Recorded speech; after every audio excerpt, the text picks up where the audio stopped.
Assalamualaikum warahmatullahi wabarakatuh. Sahabat soleh beriman, semenjak Nabi Adam alaihissalam diturunkan ke bumi, iblis mulai beraksi untuk menggoda dan menyesatkan manusia, anak cucu Adam. Alhasil terjadilah peristiwa pembunuhan oleh Qabil dan Habil, dua bersaudara putra anak Nabi Adam. Sejak itu, bersamaan dengan berkembang dan bertambahnya jumlah manusia, maksiat kepada Allah pun berkembang dan bervariasi jenisnya, sehingga dosa, kerusakan, dan kemaksiatan menyebar di kalangan anak cucu Adam alaihi salam. Sejak penciptaan awal Nabi Adam, para malaikat sempat bertanya kepada Allah tentang penciptaan makhluk khalifah di muka bumi berjenis manusia. Mereka khawatir manusia kelak hanya akan berbuat kerusakan dan saling membunuh, menumpahkan darah sesama.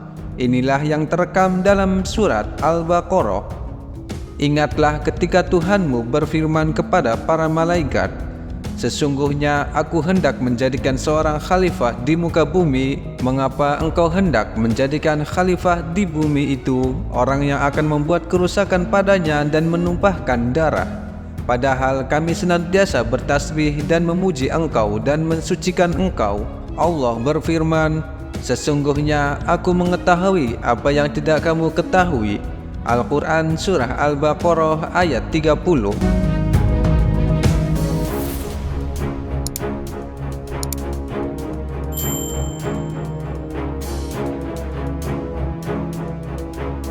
Kekhawatiran para malaikat tersebut tampaknya mulai terbukti. Setiap amal yang dilakukan anak cucu Adam naik ke langit melalui malaikat-malaikat yang ditugaskan untuk merekam seluruh perbuatan manusia. Kenyataan tersebut membuat malaikat kesal dan marah terhadap manusia. Mereka juga memandang rendah terhadap manusia. Mereka juga sangat heran bagaimana manusia bisa begitu mudahnya melenceng dari jalan Allah, begitu mudahnya melanggar larangan-larangan Allah, begitu mudahnya ingkar kepada Allah, begitu mudahnya memakan harta yang bukan miliknya, dan begitu mudahnya berbuat kezoliman antar sesama manusia. Padahal Allah Ta'ala sendiri yang langsung menciptakan nenek moyang mereka, Nabi Adam. Allah juga perintahkan para malaikat sujud dan hormat kepada Adam, dan Allah juga yang langsung mengajarkan Nabi Adam alaihi salam. Para malaikat tersebut juga berandai-andai, seandainya mereka di posisi manusia, tentu mereka akan menjadi hamba yang benar-benar soleh, tidak merusak dan tidak memenuhi bumi dengan perbuatan maksiat dan dosa.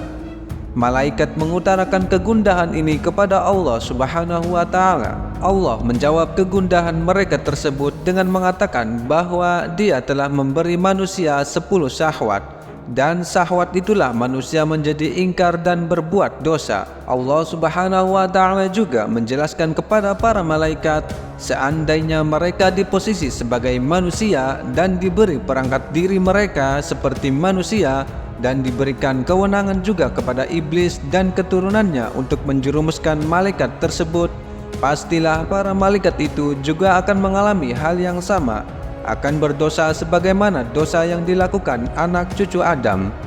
Itulah alasannya kenapa Allah mengutus Nabi dan Rasul di antara mereka, sementara di kalangan malaikat tidak ada Nabi dan Rasul. Namun para malaikat tersebut masih saja beranggapan bahwa jika itu benar-benar terjadi, mereka tidak akan seperti itu. Mereka tetap akan taat kepada Allah. Allah Subhanahu wa Ta'ala kemudian menguji para malaikat dan memerintahkan mereka untuk memilih 2 malaikat yang menurut mereka paling baik, paling alim, paling soleh, dan paling banyak ibadahnya.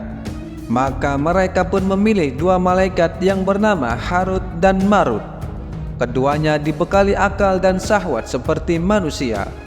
Lalu malaikat Harut dan Marut yang sudah memiliki sifat dan kecenderungan seperti manusia, Allah halalkan bagi mereka apa yang dihalalkan bagi manusia, dan Allah haramkan apa yang dilarang bagi manusia, seperti perbuatan syirik, mencuri, membunuh, berzina, dan meminum khamar atau minuman keras.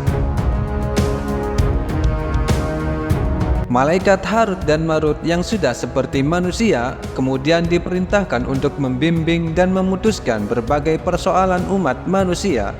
Keduanya pun turun ke bumi dan memerintah di tengah-tengah manusia dengan adil.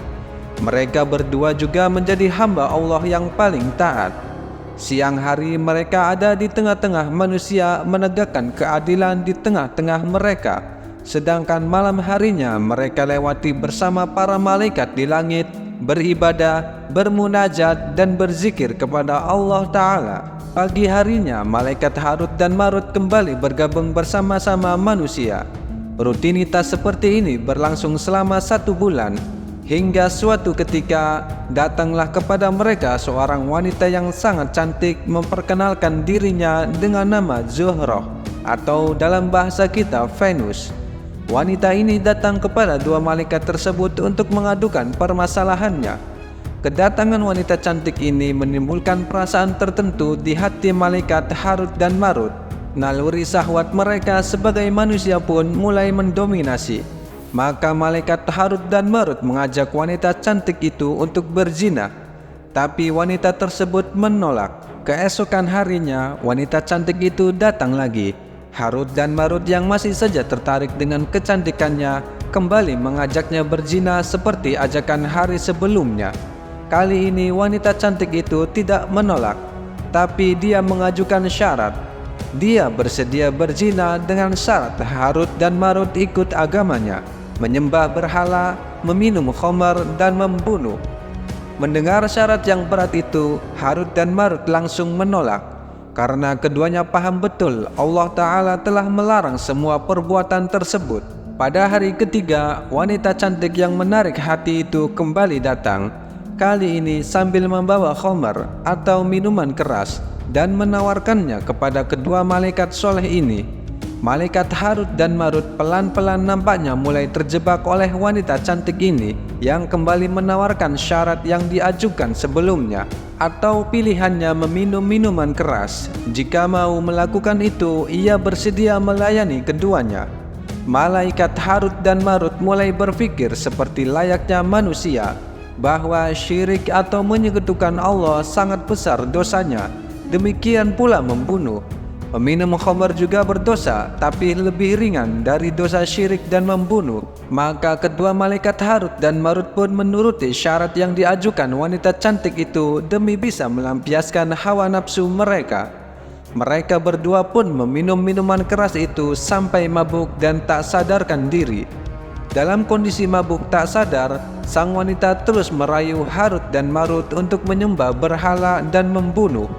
Karena tengah mabuk, mereka berdua pun melakukan kedua dosa tersebut. Lalu dalam keadaan tak sadarkan diri, mereka berzina dengan wanita cantik yang terus menggodanya itu. Perbuatan hina ini diketahui oleh orang lain. Mereka pun khawatir jika perbuatan mereka ini diketahui orang lain, maka reputasinya sebagai pemimpin mereka akan jatuh, sehingga masyarakat tidak akan percaya lagi kepada keduanya. Dalam kondisi kebingungan, wanita cantik itu memberi saran agar membunuh saja orang yang mengetahui perbuatan mereka. Akhirnya mereka pun membunuh orang yang menjadi saksi akan perbuatan hina dan buruk kedua malaikat itu. Harut dan Marut akhirnya sadar dari khilafnya. Di sore menjelang malam, mereka kembali mencoba naik ke langit seperti biasanya. Tapi pintu langit telah tertutup untuk mereka. Harut dan Marut pun mendatangi seorang laki-laki soleh dan meminta tolong agar berdoa untuk mereka berdua. Tapi laki-laki soleh itu ragu dan bertanya, bagaimana mungkin penduduk bumi berdoa untuk penduduk langit? Harut dan Marut menjawab bahwa mereka sering mendengar Allah menyebut-nyebut kebaikan laki-laki soleh itu di langit. Pria soleh itu kemudian berdoa untuk Harut dan Marut dan doanya dikabulkan. Allah Subhanahu wa Ta'ala akan menjatuhkan hukuman kepada kedua malaikat itu, tapi dengan memberi pilihan, apakah ingin dihukum di langit atau dihukum di bumi. Malaikat Harut dan Marut pun memilih untuk dihukum di dunia saja, karena mereka tahu bahwa seberat-berat apapun hukuman dunia tidaklah kekal. Maka Harut dan Marut pun dihukum dengan digantung secara terbalik di sebuah gua di perut bumi di daerah Babilonia.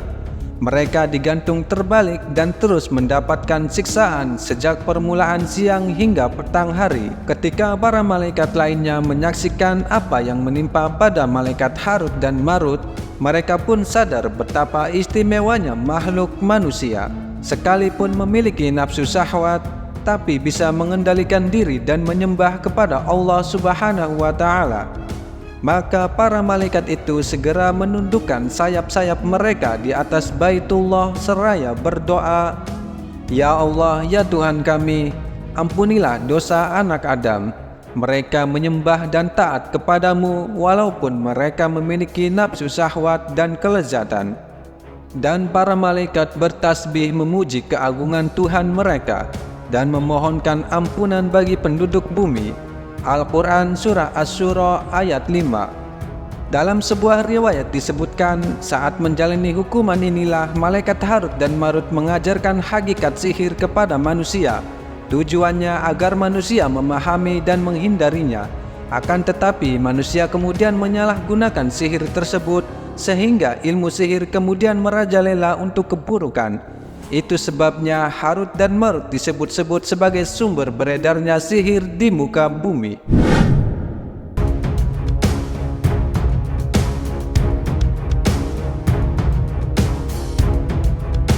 Sahabat soleh beriman, masih banyak versi riwayat yang lain yang beredar tentang kisah Harut dan Marut ini. Setiap versi biasanya memiliki cerita detail yang berbeda. Misalnya tentang waktu kejadiannya. Ada yang mengatakan peristiwa itu terjadi di masa Nabi Adam alaihi salam. Ada yang mengatakan setelah Nabi Adam, tepatnya di masa Nabi Idris alaihi salam. Dan orang soleh yang mendoakan Harut Marut adalah Nabi Idris alaihi salam. Ada juga yang mengatakan peristiwa ini terjadi di masa Nabi Sulaiman alaihi salam, karena konteks ayatnya berkaitan dengan tuduhan Bani Israel terhadap Nabi Sulaiman. Wallahu a'lam bishawab.